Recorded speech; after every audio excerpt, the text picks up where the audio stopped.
Chairman Mao and the island that got away, a tale of two Chinas. Ever tried to swat a fly? Annoying, right? Now imagine that fly is an entire island, just chilling off your coast. That's Taiwan for Mao Zedong. He just couldn't squash it.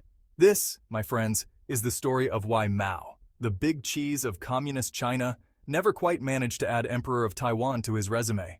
Spoiler alert, it involves boats, bad timing, and just a smidge of American intervention. Who's who in the communist zoo?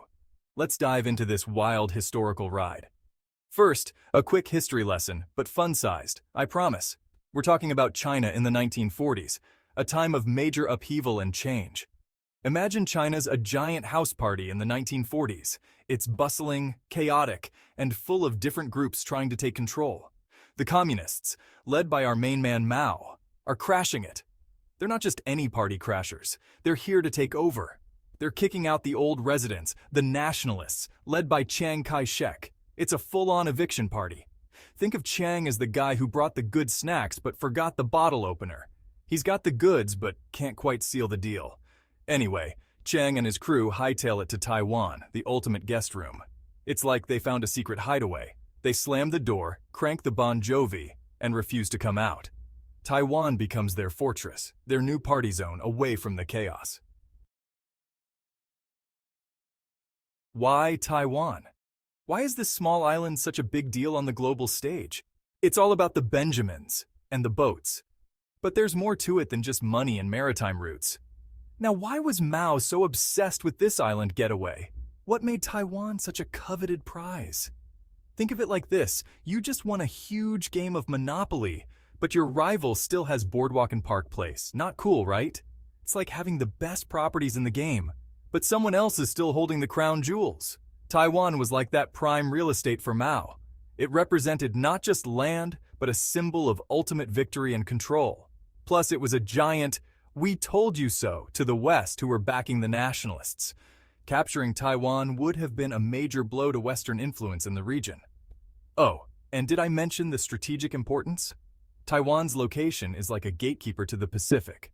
Taiwan controls a chunk of the ocean, which is super important if you want to be the big fish in the global pond.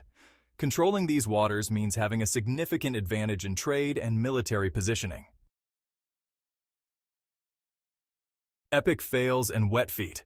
Why Mao couldn't cross the pond. So Mao wanted Taiwan bad. But getting it? That was a whole different story. That's where things got messy. The historical context was a tangled web of conflicts and alliances. First off, his navy was basically some rowboats and a couple of leaky bath toys compared to the nationalists. The nationalists had a much stronger and more organized naval force. Trying to invade Taiwan with that?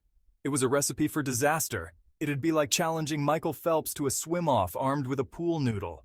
Then there's America. Remember those guys who backed the nationalists? The United States was heavily involved. They weren't too keen on Mao just waltzing in. The US had a vested interest in keeping Taiwan out of Mao's hands. Think of it as your older brother showing up just as the school bully is about to steal your lunch money. The US acted as a significant deterrent. Mao's frustration grew as he realized the enormity of the challenge. It wasn't just about crossing the pond. It was about overcoming a series of insurmountable obstacles. This failed attempt had long-term consequences, shaping the geopolitical landscape of the region for decades to come. So close yet so far, Taiwan, still standing and thriving. So Mao never got his hands on Taiwan. It's still there, doing its own thing, making computer chips and bubble tea. It's a bit awkward, like that time you ran into your ex at the grocery store. China still claims it's theirs. Taiwan's like, yeah, not so much, it's a whole thing. But hey, at least we got a good story out of it, right? And that, my friends, is why Mao never conquered Taiwan.